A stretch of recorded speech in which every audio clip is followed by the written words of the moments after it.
So hi hello నమస్తే welcome two times of India సమయం.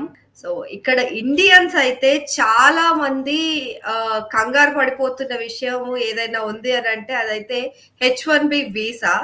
So ఈ H1B వీసా ఏంటి, అసలు ఈ H1B వీసా ఎట్లా పొందాలి, అసలు పొందకపోతే ఏం జరుగుతుంది, మన వాళ్ళు ఇక్కడ నుంచి అక్కడికి వెళ్ళి ఎలాంటి ప్రాబ్లమ్స్ ఫేస్ చేస్తున్నారు. సో ఇవన్నీ మనతో మాట్లాడడానికి మహేష్ ఉన్నారు మనతో. So is NRI. సో ఆయన రెనోలో ఉంటున్నారు. సో ఆయనతో మాట్లాడి కొన్ని విషయాలు తెలుసుకునే ప్రయత్నం చేద్దాం. So hi Mahesh, how are you? Hello అండి, గుడ్, హౌ ఆర్ యూ అండి? I'm doing great.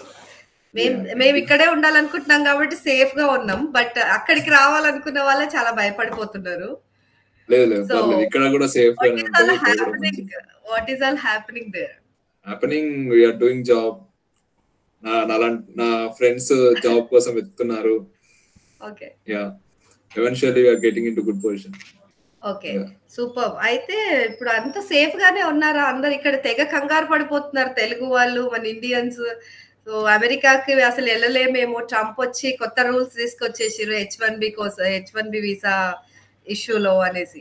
నిజమేనా? ఇంత భయపడాల్సిన అవసరం ఉందా? లేదండి, అలా ఏం లేదు. గవర్నమెంట్ ఏది మారినా గానీ అప్పుడు ఎలా రెగ్యులేషన్స్ ఉన్నాయి, ఇప్పుడు అలా రెగ్యులేషన్స్ ఉన్నాయి. ట్రంప్ కూడా కొత్తగా ఏం రెగ్యులేషన్స్ కొత్తగా ఏం పాస్ చేయలేదు. And it's the same process. Like previous government ఎలా ఉండేదో ఇప్పుడు అలానే ఉంది. ఇప్పుడు అలానే H1B ఫైల్ చేస్తున్నారు. అంతా సేమ్ టు సేమ్ ప్రాసెస్ ఉంది. Nothing so far changed. Yeah, it's good. Like భయపడాల్సిన అవసరం అయితే లేదండి, ఖచ్చితంగా. అది మాత్రం ఖచ్చితంగా చెప్పగలను అట్లా. బట్ కొత్త రూల్స్ వచ్చాయి ఇప్పుడు. 1 year ఖచ్చితంగా అక్కడ వర్క్ చేసిన వాళ్ళకే H1B ఇష్యూ చేస్తున్నారు, లేకపోతే ఈ లాటరీ సిస్టమ్ లో వాళ్ళకి అలవెన్సే ఉండదు అని చెప్పి కూడా వింటున్నాము. సో అవంతా నిజమేనా? లేదు, ప్రస్తుతానికి ఎలా మామూలుగా ఎలా ఉంటుందంటే H1B ప్రాసెస్ అనేది, సో ఎవరైతే ఇప్పుడు నేను గ్రాడ్యుయేట్ అయ్యాను లాస్ట్ ఇయర్. సో నేను గ్రాడ్యుయేట్ అయిపోయినామంటే నాకు EAD కార్డ్, OPT అనే ఒక ప్రాసెస్ ఉంటుంది. ఉన్నప్పుడు ఎంప్లాయరే ఎవ్రీ ఇయర్ మీకు H1B స్పాన్సర్షిప్ అనేది చేస్తారు. So this is how the process goes. So మీరు ఇంటర్వ్యూ అయినప్పుడు అండ్ ఆ టైంలోనే మీరు అడగొచ్చు, are you guys sponsoring H1B visa అని అడిగితే, if they are good willing to do it, మీకు తెలిసిపోతుంది అక్కడ H1B వీసా స్పాన్సర్షిప్ వస్తుందా లేదా అని. It doesn't matter with any government or anything. Just the company. It's company related completely. Yeah, company related. So first of all, okay, చెప్పండి. Yeah, మీరే చెప్పండి, sorry. So H1B visa start అంటే మనకి తీసుకోవాలి అని అంటే అసలు క్వాలిఫికేషన్ ఏంటి, ఏం కావాలి H1B వీసా తీసుకోవాలంటే? Yeah, so H1B visa 2 types ఉంటుంది. మామూలుగా మీరు ఒక మాస్టర్స్ చేసి ఒక H1B వీసా ఆ యూనివర్సిటీలోనే మీరు జాబ్ చేస్తే మీకు ఎక్కడి నుంచి కూడా H1B వీసా వస్తుంది. దానికి లాటరీ విధానం అనేది ఉండదు. దానికి సీదా వచ్చేస్తుంది మీకు. ఈ లాటరీ 1:3 రేషియో ఇదంతా ఏమి ఉండదు. అట్ ద పాయింట్ వచ్చేస్తుంది. కానీ అందులో ఉన్న ప్రాబ్లం ఏంటంటే, ఇప్పుడు మీకు H1B వచ్చింది, మీరు వేరే కంపెనీకి షిఫ్ట్ కావాలి. యూ కాంట్ డూ దట్ అట్లా. సో అది ఒక ప్రాసెస్ ఉంది. But sorry, my phone. So అది ఒక ప్రాసెస్ ఉంది. మామూలుగా జనరల్ గా ఎంప్లాయ్ బేస్డ్ అయితే ఇప్పుడు గ్రాడ్యుయేట్ అయిపోయినాక every year March employer will do the H1B process, will start the H1B process. మీకు March 31st ఎండింగ్ వరకు మీకు తెలుస్తుంది మీకు H1B వచ్చిందా రాలేదని. వచ్చినాక కోర్టు పిటిషన్ ఇవన్నీ నడుస్తూ ఉంటాయి. October 1st వరకు ఉంటుంది. ఓకే, సో అప్పటి వరకు ఇంకా వాళ్ళు ఈ ఎలిజిబిలిటీ తోటి అక్కడ ఉండడానికి పర్మిషన్ ఇది ఉంటుంది. ఇప్పుడు EAD కార్డ్ అని ఒకటి ఉంటుంది. EAD కార్డ్ తోటి మీరు October 1st వరకు ఉండొచ్చు. వన్స్ October 1st నుంచి మీరు H1B వీసా స్టేటస్ వస్తుంది. ఓకే, అండ్ ఇది ఆప్షనల్ ప్రాక్టికల్ ట్రైనింగ్ ఓపీటీ అనేది కూడా వింటున్నాము. సో ఈ ఓపీటీ ఏంటి, దీని వల్ల ఏంటి యూజ్ అవుతుంది H1B వీసాకి, how it is interlinked? So once మీరు మాస్టర్స్ గ్రాడ్యుయేషన్ అవ్వగానే ఒక 2 months ఓపీటీ పీరియడ్ ఉంటుంది, 3 months ఈఏడి కార్డు తెచ్చుకునే పీరియడ్ ఉంటుంది. సో ఈ 2 months ఓపీటీ పీరియడ్ తర్వాత 3 months లో ఈఏడి కార్డ్ అనేది అప్లై చేయవచ్చు. లైక్ ఫస్ట్ మంత్ కానీ, సెకండ్ మంత్ కానీ, it might be third month. So మీకు జాబ్ కానీ ఈఏడి కార్డ్ అప్లై చేయాలంటే మీకు చేతిలో జాబ్ ఆఫర్ లెటర్ ఉండాలి. సో సో ఈ ఈఏడి కార్డ్ రావాలంటే జాబ్ ఆఫర్ లెటర్ ఉండాలి. సో ఇప్పుడు లెట్స్ సే నేను డిసెంబర్ లో గ్రాడ్ అయ్యాను, జనవరి, ఫిబ్రవరి నాకు ఓపీటీ పీరియడ్ ఉంటుంది, మార్చ్, ఏప్రిల్, మే నాకు ఈఏడి కార్డ్ ఉంటుంది. సో నాకు ఏప్రిల్ లో ఈఏడి కార్డ్ వచ్చినా I can start from working from April. But నా H1B అప్లై చేయడం ఉంటుంది సార్, అది నెక్స్ట్ ఇయర్ మార్చ్ నుంచి అప్లై చేస్తారు. అట్లా అదొక ప్రాసెస్. అండ్ ఇప్పుడు ఈ 5 months లో జాబ్ తెచ్చుకోవడం అనేది it's a difficult task. So నేను ఎప్పుడు డిసెంబర్ లో గ్రాడ్ అయినా అనుకోండి, లాస్ట్ ఇయర్, పోయిన ఇయర్ ఆగస్ట్ నుంచే నేను I started apply. And companies will also look for the employees అన్నట్టు. ఎప్పటి నుంచి? ఈ ఇయర్ జనవరికి, పోయిన ఇయర్ ఆగస్ట్ నుంచే they will open in the LinkedIn and everything. There are plenty of opportunities. Okay, అంటే ఇప్పుడు ఆ ఓపీటీ పీరియడ్ లో ఉన్న వాళ్ళు, ఇప్పుడు అంటే ఓపీటీ ట్రైనింగ్ లో ఉన్న ఇండియన్స్ స్పెషల్లీ, వాళ్ళు ఒకవేళ మార్చ్ లోపల, ఈ మార్చ్ లో, ఇప్పుడు మనకు మొన్న March 7th కి స్టార్ట్ అయింది కదా పిటిషన్స్, సో H1B పిటిషన్స్, ఆ లాటరీ సిస్టమ్ లో వాళ్ళు పార్టిసిపేట్ చేయకపోతే ఏమవుతుంది? సో వాళ్ళకి అక్కడ ఉండడానికి ఎలిజిబిలిటీ ఉంటుందా లేదా? అసలు ఉంటుంది. మీకు ఓపీటీ ఈఏడి కార్డ్ అని ఒక ప్రాసెస్ చెప్పాను కదా, సో ఆ ఈఏడి కార్డ్ తోటి if you guys have offer letter, you can sustain for next 3 years. Okay, అట్లా. సరే ఈ ఇయర్ మిస్ అయిపోయింది అనుకోండి H1B, నెక్స్ట్ 2 years ఖచ్చితంగా వాళ్ళకి H1B ఎలిజిబుల్ ఉంటారు. అట్లా నెక్స్ట్ 2 attempts చేసుకోవచ్చు. అదొక process. Okay, so next 2 attempts అంటే ఎన్ని మంత్స్, ఎన్ని ఇయర్స్ ఉండొచ్చు అక్కడ? సో 3 attempts ఉంటుంది. సో ఈఏడి కార్డ్ వర్త్ అనేది 3 years ఉంటుంది మొత్తం. Okay, so first year H1B మీద నడుస్తుంది. సారీ, ఫస్ట్ ఇయర్ మీకు, అంటే మీ కేసులో ఫస్ట్ ఇయర్ పోయింది అనుకుంటే ఛాన్స్, నెక్స్ట్ 2 years లో మీరు H1B అప్లై చేయొచ్చు. నెక్స్ట్ ఇయర్ 2026 మార్చ్ లో చేయొచ్చు, 2027 మార్చ్ లో చేయొచ్చు. ఓకే, సో ఇప్పుడు 1 year వర్క్ చేయాలి అన్న ఆబ్లిగేషన్ ఏదైతే ఉందో అది నిజమేనా? అంటే ఇప్పుడు ఆ కంపెనీస్, స్పాన్సర్ కంపెనీస్ ఏవైతే ఉన్నాయో, ఓపీటీ గానీ ఆ 1 year వర్క్ చేసిన తర్వాతనే వీళ్ళకి లాటరీ ఈ విధానంలోకి వాళ్ళని అలో చేయాలి అని చెప్పి చెప్తున్నారు. సో అది ఎంతవరకు నిజం? అది స్పెక్యులేషన్ నడుస్తున్నది, but I don't think it went two papers at. అది అంటున్నారు అంతే, అది జస్ట్ లైక్ ఎ రూమర్. అది ఇంకా అసలు, అంటే మేము ఇప్పటికి ఈ మధ్యనే గ్రాడ్యుయేట్ అయిన నా ఫ్రెండ్స్ అయినారు, వాళ్ళు ఎవరు వినట్లేము. అది ఎక్కడ సర్క్యులేట్ అవుతుందో మాకు తెలియదు, but it didn't happen yet as of now. Okay Mahesh, and I heard that ఒక్క కంపెనీ నుంచి కాకుండా 2-3 కంపెనీల నుంచి కూడా మనం H1B కి అప్లై చేసుకోవచ్చు అని చెప్పి, అంటే ఆ కంపెనీస్ కూడా స్పాన్సర్ చేయొచ్చు అని చెప్పి, అది possible? So there is a rule. అంటే ఇప్పుడు suppose A and B companies ఉంటే వాళ్ళిద్దరు కంపెనీస్ కి సంబంధం ఉండకూడదు. బట్ ఒకే ఎంప్లాయర్ కి మీరు A and B కంపెనీ సంబంధం లేకుంటే వాళ్ళిద్దరూ ఒక అతనికి స్పాన్సర్ చేయొచ్చు. అదొక ఒక మెథడ్ ఉంది. కానీ యాక్చువల్లీ ఏమైతుందంటే ఒక కంపెనీ ఒక పర్సన్ కే స్పాన్సర్ చేస్తుంది, ఎందుకంటే అతను 2 జాబులు చేయలేడు కదా. It's not possible, right, to accept 2 offers. So ఒక జాబ్ చేసి దానికి H1B అప్లై చేసి he can get into next 3 years. So ఒక్క ఛాన్సే రావాలని లేదు కదా, నెక్స్ట్ 2-3 years లో పక్కా వస్తుంది. And if not H1B, there is a day 1 CPT option as well. And మళ్ళీ ఆ day 1 CPT చేసి మళ్ళా ఇంకా 2 extra ఛాన్సెస్ వస్తాయి. So there are multiple ways to sustain. Okay. అట్లా. సో, అక్కడ పెద్ద స్ట్రగుల్స్ ఏం లేవన్నట్టు చెప్తున్నావు మహేష్. బట్ మన ఇక్కడైతే చాలా చాలా అంటే ఓవర్ థింక్ చేసేస్తున్నారు చాలా మంది. సో, అసలు యాహ్! ఎళ్ళకపోతేనే బెటర్ అక్కడికి. అక్కడికెళ్ళిన తర్వాత అక్కడ వాళ్ళు ఇండియాకి తిరిగి పంపించేస్తున్నారు. ఫ్లైట్‌లేసి నే పంపిస్తున్నారు అని చెప్పి గూడా ఉంది.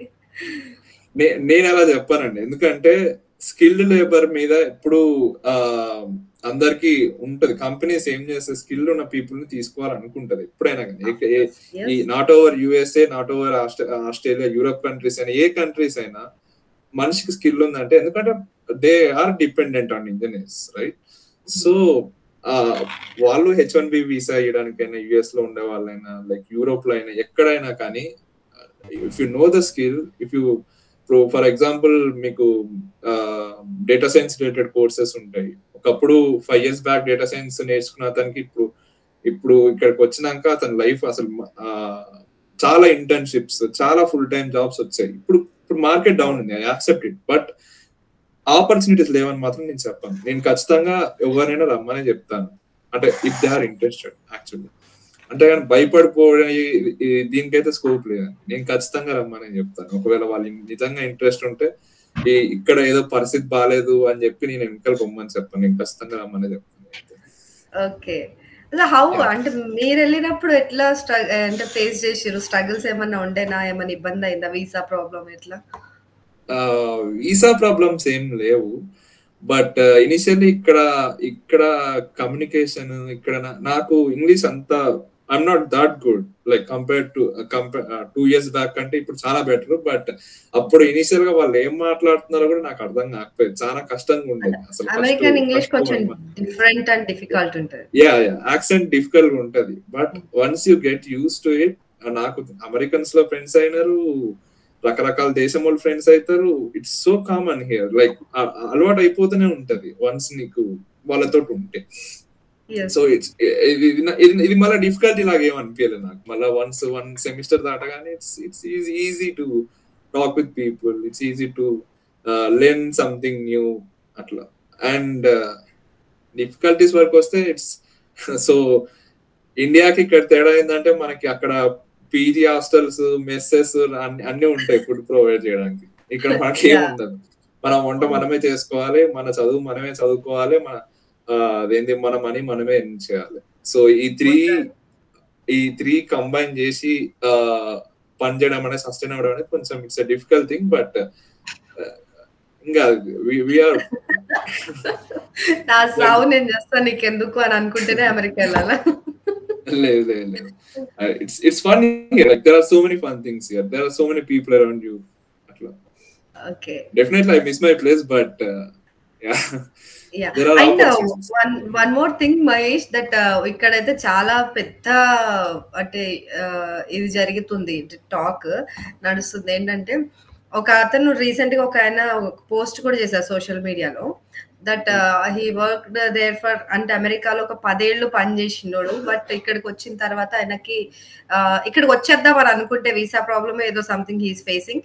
సో ఇక్కడికి వచ్చేద్దాము అనేసి అనుకునే టైంకి ఇక్కడ ఆయనకి జాబ్ ఆపర్చునిటీస్ రావట్లేదు. ఇన్ ద సెన్స్ రిజెక్ట్ అయిపోతున్నాడు.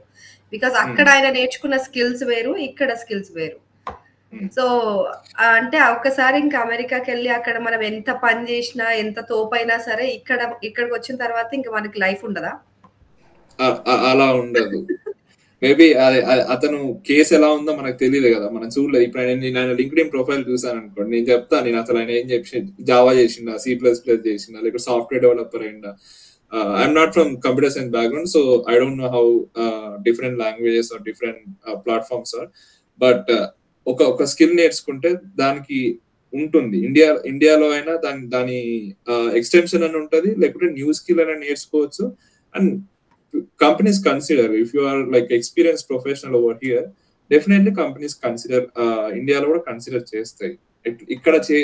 ఇక్కడ మాస్టర్స్ చేసి ఇక్కడ స్కిల్స్ నేర్చుకొని ఇక్కడ జాబ్ చేసినాక అక్కడ జాబ్ ఇవ్వకపోవడం అనేది ఉండదు.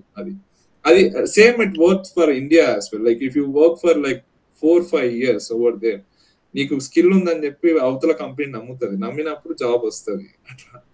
బట్ వన్స్ ఆ ఎక్స్పీరియన్స్ సైకిల్ ఉంటుంది చూసారా, లైక్ ఫస్ట్ జాబ్ రావడం అనేది చాలా difficult task. But once you enter in to that first job, your life like experience తోటి 1 year ఎక్స్పీరియన్స్ అడుగుతారు, 1 year ఎక్స్పీరియన్స్ ఉన్న జాబ్లు వస్తాయి, 2 years ఎక్స్పీరియన్స్ అడుగుతారు, 2 years ఎక్స్పీరియన్స్ ఉన్న జాబ్లు వస్తాయి. ఇట్లా సైకిల్ అయితేనే ఉంటది, మీకు వస్తూనే ఉంటాయి ఆపర్చునిటీస్ అనేది. ఎవరి so I don't think like అంటే I don't think depends individual to individual varies అన్నమాట. ఇండివిజువల్ టు ఇండివిజువల్ మనం బతకడానికి పని చేస్తూనే ఉంటాము, పని చేస్తే చదువుతూనే ఉంటాము, నేర్చుకుంటూనే ఉంటాము. సో లైఫ్ ప్రొసీడ్స్ అట్లా. అది ఇక్కడ ఇంత చేసి అక్కడ రాకపోవడం అంటూ ఉండదు, ఖచ్చితంగా ఉంటుంది, మంచిగానే ఉంటది. Okay okay. అండ్ హౌ అంటే ఇప్పుడు మాకు అక్కడ లైవ్లీహుడ్ ఎట్లుంటది మీకు, అంటే సరిపోతుందా వచ్చే అమౌంట్? ఎందుకంటే అక్కడ దానికి తగ్గట్టే ఎక్స్పెన్సెస్ కూడా ఉంటాయి, ఎంత ఇన్కమ్ వచ్చినా కూడా. ఇక్కడ మనకు అది చాలా ఎక్కువ అనిపిస్తుంది, ఇన్ని లక్షలు సంపాదిస్తున్నాడు మా కొడుకు అనేసి అనుకుంటారు. బట్ అక్కడ హౌ ఈస్ బేసిక్ అనేది వాళ్ళకి తెలియదు. సింపుల్. ఇప్పుడు మనకు 30,000 జీతం వస్తే రోజు బిర్యానీ తింటే సరిపోదు కదా హైదరాబాద్ లో ఉన్నా గానీ.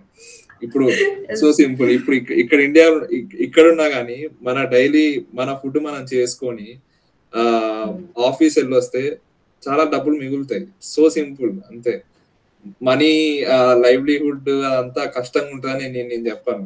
ఉంటది, ట్యాక్స్ పోతుంది, రకరకాల పైసలు పోతాయి, కానీ వచ్చేటి కూడా అంతే వస్తాయి ఖచ్చితంగా, సరిపోతాయి. అండ్ అక్కడ ఉన్న వాళ్ళకి ఇంకొక పెద్ద బాధ్యత ఏంటంటే ఇంటికి పంపించాలి. సో ఇండియాకి పంపించడానికే చాలా మంది వెళ్తారు అక్కడికి, మన ఇక్కడ సెటిల్ అవ్వాలి అని చెప్పి అక్కడ స్ట్రగుల్ అవుతా ఉంటారు. అవునండి, కానీ లైక్ వస్తుంది మనీ. ఇప్పుడు ఫర్ ఎగ్జాంపుల్ ఇప్పుడు మైక్రోసాఫ్ట్ లో చేశాను అనుకోండి, హైదరాబాద్ లో ఆర్ ఫేస్బుక్ లో, అక్కడ 2.5 lakhs వస్తుంది మీకు దగ్గర మంత్లీ అట్లా, if you are experience professional over there. That is very good. Like you don't have to be in masters. I have friends over there like that. అట్లా మంచిగా సెటిల్ అయిపోయి అలా ఉన్న వాళ్ళు కూడా ఉన్నారు. And they are very knowledgeable persons over there అట్లా. So అక్కడ చెయ్యొచ్చు. ఇక్కడ ఒక 4 lakhs అలా కూడా వస్తున్నాయి మనీ, చాలానే వస్తుంది మనీ, నేను కాదను. యా, సెండ్ చేయడము అదైతే పెద్ద ప్రాబ్లం ఏం కాదు, like it's not a big deal. Okay. So and ఇంకోటి ఏంటంటే ఈ మధ్య గోల్డ్ కార్డ్ చాలా బాగా గట్టిగా వినిపిస్తున్న పేరు. సో గోల్డెన్ కార్డ్ కావాలి అని అనుకుంటే సమ్ అరౌండ్ 5 million 10 million ఎంత చెప్పారు? సో ఆ అమౌంట్ అంటే ఇక్కడ దాదాపు 45 crores. సో ఇక్కడ 45 crores ఉన్నవాడు అక్కడ ఎందుకు గోల్డ్ కార్డ్ తీసుకోవాలనుకుంటాడు అని చెప్పి చాలా ట్రోల్ అయింది ఆ టాపిక్ అయితే. సో అక్కడ ఎలా నడుస్తుంది అసలు ఆ గోల్డ్ కార్డ్ కోసం? ఎవరైనా నిజంగా ట్రై చేద్దాం అనుకుంటున్నారా మీ ఫ్రెండ్స్ ఎవరైనా? గోల్డ్ కార్డ్ వదిలేయండి, ఫస్ట్ H1B వస్తే మీకు 5 years ఉంటాం ఇక్కడ కంట్రీలో. ఓపీటీ తోటి 3 years ఉంటారు ఇక్కడ, 8 years ఇక్కడే ఉంటాయి. 8 years తర్వాత కూడా మీకు ఉండాలనిపిస్తే అప్పుడు గోల్డ్ కార్డ్ అప్లై చేసుకోండి, ఎవరు వద్దా ఉంటారు.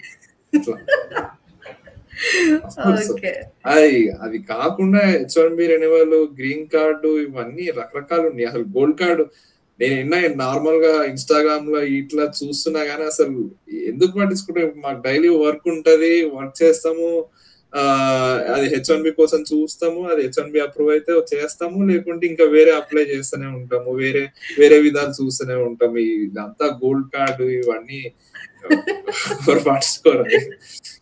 అంతే. సో అవి మొత్తం రిచ్ కిడ్స్ ఎవరైనా ఉండి అక్కడ ఒక రిసార్ట్ కట్టుకోవాలనుకున్న వాళ్ళకి పనికొస్తుంది. ఇక్కడ మేమందరం నా ఫ్రెండ్స్ ఓవర్ రిచ్ కిడ్స్ లేరండి, మేమంతా మేము ఏదో మాస్టర్స్ చేయడానికి వచ్చాం, ఇక్కడ చదువుకోవడానికి. I just want to say one thing, like అదేంటి నాకు తెలుసు వేరే న్యూస్ ఛానల్లో ఇలా వస్తున్నాయి, చాలా రకరకాల న్యూస్ అవన్నీ వస్తున్నాయి, like it's bad over here అది ఇది అని చెప్పి. ఏంటంటే ఒక స్కిల్ అనేది నేర్చుకుంటే బాగా ఇక్కడ డిమాండ్ ఉన్న స్కిల్ నేర్చుకుంటే అది ఖచ్చితంగా హెల్ప్ అవుతుంది. No matter how bad the market is, no matter how bad the situation is, people can sustain here. అట్లా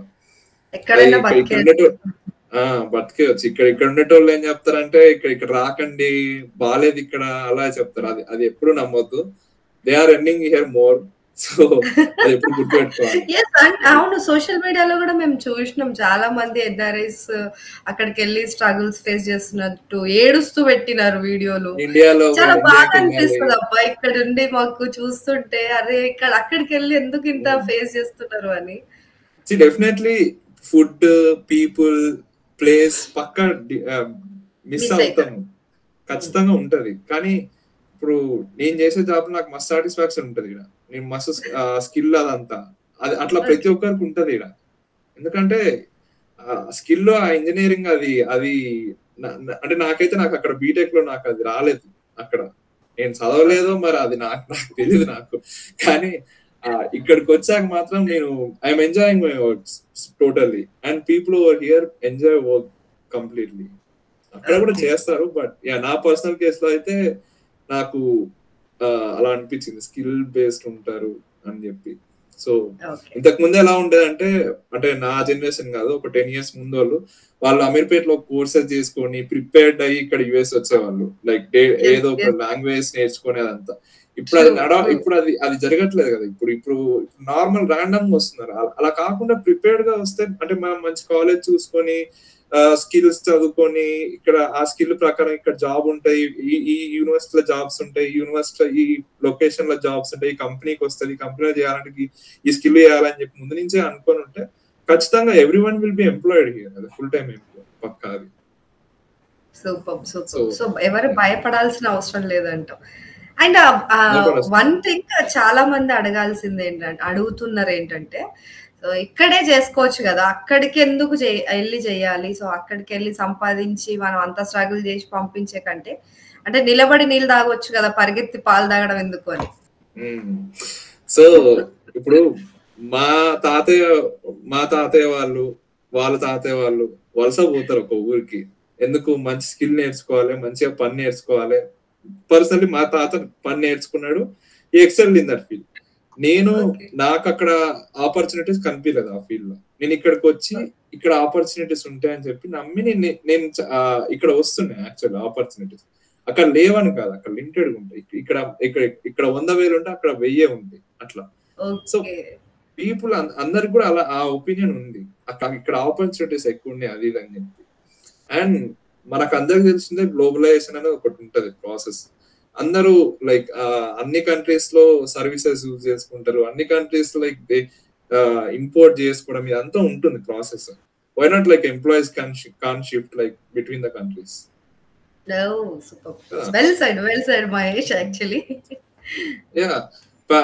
అంటే మనకు అందరికి ఎవరి కంట్రీ మీద వాళ్ళకి ప్రేమ ఉంటది, ఎవరికి వదులుకోవాలని ఉండదు. కానీ ఇప్పుడు మనకు ఆపర్చునిటీస్ కావాలి, మనం ఎక్సెల్ కావాలి, మన ఫీల్డ్ లో మనం చేయాలి, మనకు ఇష్టమైనది మనం చేయాలనుకుంటే వేరే కంట్రీస్ లో ఉంటే అది వేరే కంట్రీస్ కి వెళ్తాం. It's so simple.